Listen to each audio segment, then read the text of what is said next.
зоҳиран артиши дурӯғпарокании Русия дар Молдова шикаст хӯрда аст. Мақомоти Молдова гуфта буданд ки ҳазорон саҳифаи фейкӣ дар арафаи интихоботи парлумонии ин кишвар ба тарафдории ҳизбҳои тарафдори Кремл тарғибот мебурданд.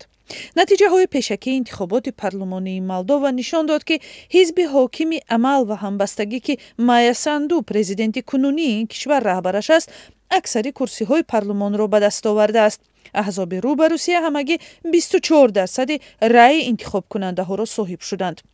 интихоботи парлумонии рӯзи 28 сентябр барои Молдова сарнавиштсоз буд. натиҷаҳои он роҳи ояндаи кишварро маълум мекунад ки Молдова як кишвари наздик бо Русия мешавад ё роҳашро барои узвият ба Иттиҳоди Аврупо давом медиҳад.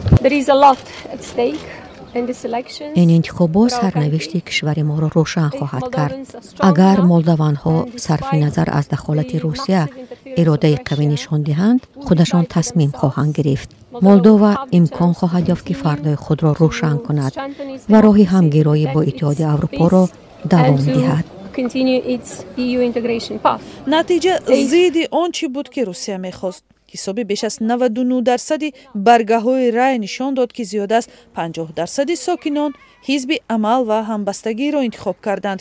ин ба маънои он аст ки тарафдорони пайвастан ба Иттиҳоди Аврупо пирӯз шуданд.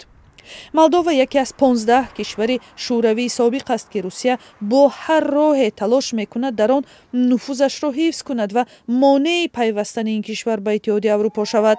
аз соли 2021 ба ин сӯ ҳизби амал ва ҳамбастагии Майя Санду аксари курсиҳои парлумонро ба даст дорад. роҳи ояндаи ин кишварро парлумони Молдова рӯшан мекунад ки акнун аксари курсиҳояшро тарафдорони пайвастан ба Иттиҳоди Аврупо соҳиб шуданд.